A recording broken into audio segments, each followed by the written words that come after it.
àná mo gbé tuntun dé ṣé ẹ mọ̀rú ẹ̀ mo gbére dé adé tòlúwadé fún mi kò ní sí lórí mi fábàdà títí láéláé Alimot olóhùn dúdú ọmọ táwa káàlìtù ọmọ anígilájẹ ń wí ẹ wo.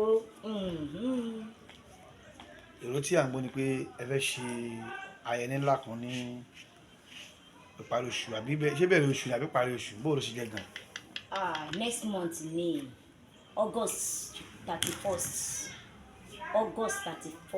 ni la fẹ́ ṣe Ayinla Omowura Day kò tí ì ṣẹlẹ̀ rí ó ṣẹ̀ṣẹ̀ fẹ́ ṣẹlẹ̀ ni tẹ́lẹ̀tẹ́lẹ̀ a máa ṣe remembrance Ayinla pé à ń ṣèrántí but amọ̀kàn wa gbé jókòó pé ẹ wò rẹ ní tí ò tiẹ̀ mọ Ayinla rí ó ń ṣe nǹkan lóríṣiríṣi lórí Ayinla tá a bá bẹ̀rẹ̀ tí bá ní mò ń ṣe day tí mò ń dárúkọ bàbá mi lójoojúmọ́ ní wákàtí kò ṣe púpọ̀ jù so mo fẹ́ fi lọ́lẹ̀ tí mo dẹ̀ mọ̀ pé lọ́lá Ọlọ́run lọ́lá àwọn èèyàn ó máa ṣe é ṣe Ayinla Omowura Day a fẹ́ máa ṣe ní ọdọọdún the launching of Ayinla Omowura Foundation òun ni a fẹ́ ṣe ní August 31st. Èkó ń bí ní àbí l'Abẹ́òkúta. Èkó ra máa lò lọ́tẹ̀ yìí ìyá tí ń ṣe tipẹ́tipẹ́ yẹn ẹgbára tí ń ṣe àmọ́ kọ́ lè mọ̀ pé iṣẹ́ ìgbà nìkan ṣo ló l'Àyìnlá gbogbo obì náà ti l'Àyìnlá àwọn gẹ́gẹ́ wọ́n àwọn l'Àyìnlá àwọn Mushin wọ́n pa àwọn ògbẹ́yìn àwọn ọmọ pupa ní Mushin wọ́n làwọn l'Àyìnlá àwa pé ó dáa gbogbo ohun ẹ bá pé ẹ máa ṣe ìwúra máa ṣe lórí Àyìnlá ẹ ṣàlèjà bàbá tèmi kúlùkùlù àmọ́ ìyá kan máa ṣe kìnìún máa ti ṣe godless ní ìyànà pàjábí níbi NYC níbi government college ní ìyànà pàjá ìwúra máa ti ṣe lé àwọn ìwà máa ṣeré ń jọyìn Adékúnlé Sheffield bàbá oko bámbàm àti Jíbọ́lá Pasuma eléré pọ̀ jantirọ́rọ́ torí pé bàbá orin bàbá olórin òun la fẹ́ ṣe nǹkan nípa ẹ̀ so olórin pọ̀ gan tá a kàn lè sọ pé ẹni báyìí. tàwa ní ká kà ní mí ní méjì ọdún kẹlórí tí Ayinla ti papòdà. Bàbá mi ti pẹ́ o ó ti pẹ́ 43 ló ti pé láti May 43 years ago. bẹ́ẹ̀ ni ó tún ti ń pé 44 lọ́jọ́ náà ti pẹ́ àníkájọ́ burúkú 44 ló ń pé lọ báyìí àmọ́ wọ́n ti pé 43 báyìí. èyí tí a fẹ́ ṣe lọ́tẹ̀ yìí kí láfi àwọn sí ìtẹ́tí ń ṣe bọ̀ torí ẹ̀ṣẹ̀ máa ṣe ń pa Ayinla ẹ̀ṣẹ̀ máa sọ̀rọ̀ ń pa Ayinla kí lè àbí yàtọ̀.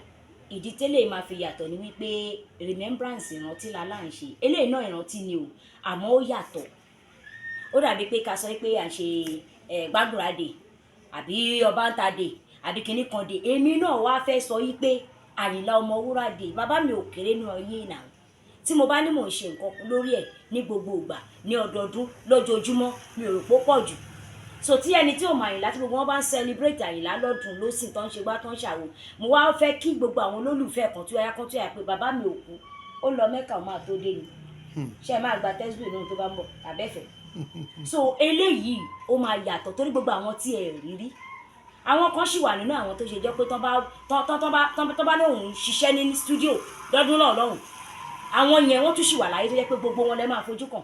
ó ń bọ̀ ń bẹ̀. èmi mélòó lára tèmi bàbá mi kọ̀ létí Àyìnlá kébé ń Kwara gbogbo pápátá lẹ máa rí bẹ̀. ó ń bọ̀ ń bẹ̀. àrẹ tí n bá ní mo fẹ́ ṣe nǹkan nípa Àyìnlá mélòó lára mi ọmọ ọdún mélòó ní nígbà tá Àyìnlá kú tí mo fẹ́ máa ní mo fẹ́ dá nǹkan lẹ̀ nítorí Àyìnlá onílù mi tó ń ṣe kílẹ̀ tí pè.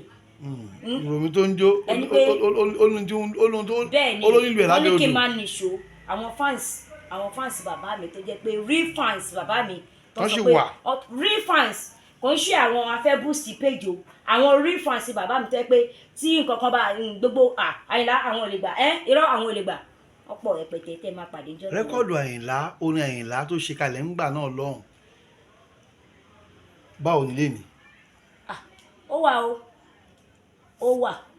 ó wà níbi tó wà kọ́lọ́n kó ṣàánú wa ọ̀rọ̀ rẹ́kọ̀dù tẹ mẹ́nu bà yẹn màálù tí ò nírù Ọlọ́run ló ń bà lè ṣe so làwa náà fi gbọ́dọ̀ build ara wa pé bí bàbá yẹn ò bá tiẹ̀ ṣe nǹkan lè wọ́n náà ṣàtúraka láti jẹ́ èèyàn so gbogbo ẹni tí nǹkan ní nǹkan bá wà lọ́wọ́ ẹ̀ tó bá wù wọ́n tó bá kọ́ ń gbélẹ̀ bọ́n gbélẹ̀ ṣébi táyìn là lọ yẹn sáwọn náà ò ṣèlè lọ ni ẹ wo ọpọlọ ní tóun bá débi rù ní kan fò ẹ̀jẹ̀ kan fò fún wọn. ṣùgbọ́n èyí tẹ́ fẹ́ ṣe yìí ẹ fẹ́ celebrate Àyìnlá ni. ẹ fẹ́ celebrate ẹ bí mo dẹ̀ ṣe fẹ́ máa celebrate ẹ lọ́dọọdún bó ṣe wù mí kó wọn ẹlẹ́dàá mi. àwọn alẹ́ pè tani kó wá tani kó mọ̀ wá. kò sí ẹni tí mi ò pè gbogbo àwọn tó bá ti jẹ́ láfẹ́ kò ń ṣe olórin nìkan o gbogbo àwọn tó gbáfẹ́ ṣe pé bàbá mi náà gbáfẹ́ ó ní èmi awí tuntun Alhaji kọ́ṣì ọmọ anígilájẹ́ ó ṣe Àyìnlá ọ̀rẹ́ ni wọ́n gan ti ìṣẹ́ ẹ̀bù gbogbo àwọn tó bá ti gbáfẹ́ because dáàdì mi gbáfẹ́ ṣe mọ̀ kó gbáfẹ́ ṣe mọ̀ kó gbogbo ẹni tó bá ti gbáfẹ́ gbogbo àwọn jayéjayé tó ń mọ rírì Àyìnlá gbogbo wọn ni mo pè. Àyìnlá tẹ̀ ń gbárùkù tí lé ní àti gbọ́ pé ẹ̀yin náà orin àpàlà ẹ̀ náà lẹ́yìn náà ń kọ rẹ́kọ́ọ̀dù mélòó álbọ̀mù ilẹ̀ ti ṣe báyìí. mo ti ṣe rẹ́kọ́ọ̀dù mẹ́ta bẹ́ẹ̀ ni kí ni orúkọ wọn. ìkan àpàlà gbòde ìkan like father like daughter ìkan àpàlà extraordinary ìyẹn ló wà níta lọ́wọ́ báyìí.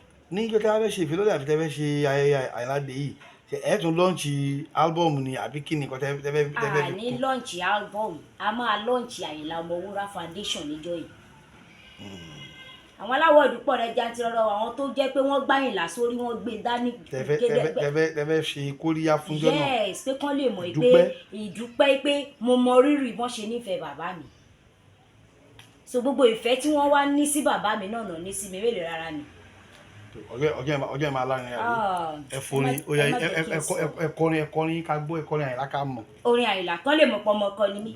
ó yá mo ní níbi tájà náà kú fẹsẹ̀ lélẹ̀ ó níbẹ̀ lọ́mọ ẹranko gbẹ́ńjẹ́ ẹ jẹ́ ká mi yàn bọ́ fàájì bọ̀ ẹ jẹ́ ká mi yàn bọ́ fàájì bọ̀ wàrà ẹ̀ wá wòran wa bí kíní ọ̀hún ṣe ń gúnrégé Alimot ọmọ táwa ká lídà ẹ wò ṣé ẹ ti rí i pé ó yàtọ̀ sí. ó nílò ọ̀la ògbọ́n tádé wọlé. ó nílò ọ̀la ẹ̀ ògbọ́n tádé wọlé ń wí. ẹ kúrò lójú títì o ojú títì o onímọ́tò ń bọ̀ ó ti gbé tèṣí dànù. Alimot anigilájẹ́ ayé ẹ bá mi pàtẹ́wọ́ fájà Alimot pẹ̀lú àyàngalú àlùjọ pọ̀. ẹ ṣeun.